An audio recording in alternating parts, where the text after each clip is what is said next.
Okey kelas, untuk assignment yang pertama ni jadi kita akan terangkan assignment ni adalah assignment secara individu individu, dan anda akan hantar assignment tu di kita punya Google Classroom lah. Itu yang kedua. Jadi hari terakhir paling lewat kita ada dalam 2 minggu lah untuk anda selesaikan assignment ni. Okey, pada 11 bulan anda kena hantar. Okey, kemudian untuk assignment ni anda tak boleh plagiat, tak boleh tiru lah. Janganlah buat apa, ambil orang lain punya kan. Dan assignment ni akan menyumbang sebanyak 10% daripada markah keseluruhan. Jadi ni nak bantu anda lah. Anda buat elok-elok, ada lengkap apa semua, anda akan dapat markah penuh. Jadi cuba buat sehabis baiklah untuk semua assignment anda dalam silibus kita. Okey, jadi assignment kita apa cerita dia? Tajuknya adalah berkenaan dengan simple harmonic motion. Jadi ni dia punya tajuk dia. Life is like a simple harmonic motion. You have to face up and down. Ni dia punya konsep dia lah. Jadi dalam hidup ni ada turun naiknya macam simple harmonic motion. Okey, jadi simple harmonic motion adalah satu pergerakan lah, bentuk pergerakan yang mana dia disebabkan oleh restoring force. Dia ada force. Dalam force ada acceleration.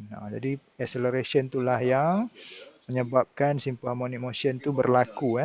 Jadi kalau contoh dalam pendulum, dia punya restoring force tu datang daripada gravity lah. Daripada acceleration due to gravity dan menyumbang kepada gravitational force. Okay, jadi restoring force tu berkaitan dengan acceleration lah. Jadi ada satu formula yang kita dah belajar dalam simple harmonic motion. Formula ni dia menentukanlah pergerakan simple harmonic tu berlaku. Okay, ni dia punya introduction dia. Jadi apa yang perlu anda buat? Yang pertama, anda akan buat satu model. Build a simple model that apply the concept of simple harmonic motion using recycled material. Jadi anda kena buat satu model ataupun benda lah kena hasilkan satu objek daripada bahan-bahan terpakai di sekitar anda. Kemudian bentukkan video konten yang menceritakan tentang apa yang anda buat. Okey, jadi video tersebut ada dua bahagian. Bahagian pertama tu dari 1 minit yang pertama. 1 minit yang pertama menceritakan tentang macam mana anda buat benda tu. Apa peralatan yang anda gunakan. Macam mana anda bina alat tersebut. Okey. Bahan-bahan tu nyatakan dalam 1 minit yang pertama. Kemudian dalam 1 minit yang pertama juga anda akan demo Anda buat satu simulasi simple harmonic kemudian kirakan dia punya period dan juga frekuensi. Jadi ada banyaklah benda yang anda boleh gunakan untuk menghasilkan model simple harmonic motion. Model apa? Model SHM lah. Jadi anda cuba buat satu benda yang boleh bergerak secara simple harmonic. Yang paling senang pendulum lah. Kemudian spring kalau ada, ataupun oscillation. Jadi anda kena guna kreativiti lah. Yang penting objek tersebut bergerak secara simple harmonic motion. Kemudian minit yang seterusnya, okay. Jadi minit yang seterusnya anda akan ceritakan ataupun demo lah relationship between the length dan juga dia punya gravity. Jadi paling senang anda buat model ni model pendulum. Okey, jadi carilah apa-apa benda yang sesuai untuk digunakan untuk buat model pendulum. Okey, kemudian untuk bahagian kedua kita kena kaitkan length dan juga gravitational acceleration G. Okey, tunjukkan apa kaitan dia G dengan length. Dan kita nak juga kaitkan simple harmonic motion dan juga uniform circular motion, SHM dan juga circular motion. Jadi circular motion ni dia bukan simple harmonic. Jadi apa kaitan? Kalau anda tengok kan, pendulum kan dia bentuk macam ni. Kalau ni dia jadi bentuk bulat. Jadi ada kaitan sedikit lah.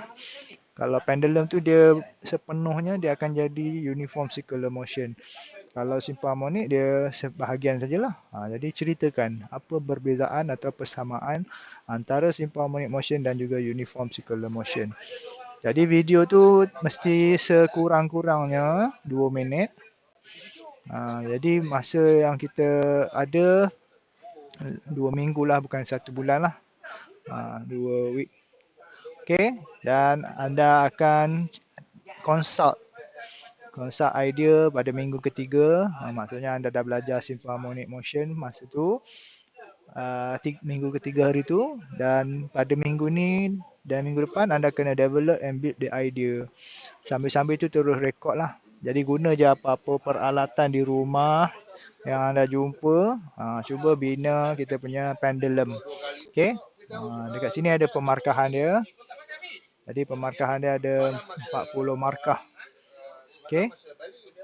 Jadi 20 markah untuk konsep material functionality. Okay, ini dia punya penilaian dia. Saya ada dia punya rubrik lah. Jadi video pun kita akan nilai, akan bagi 20 markah. Jadi cuba buat dengan jelas lah. Video tu buatlah jelas-jelas. Bagi kamera tu, bagi ada lampu. Okay, rakam dengan jelas-jelas. Jangan kabur-kabur. Okay, gunakan kreativiti anda. Macam anda buat konten kat apa ni lah, Instagram ke TikTok kan. Macam itulah anda buat. Okay, jadi itulah kita akan laksanakan, dan saya harap kalau anda ada masalah, anda terus tanya di WhatsApp supaya kita boleh bincang lah permasalahan yang timbul ketika anda melaksanakan projek ini. Okay, setakat itu kita punya penerangan. Kalau ada masalah boleh rujuk kemudian ya. Assalamualaikum warahmatullahi wabarakatuh.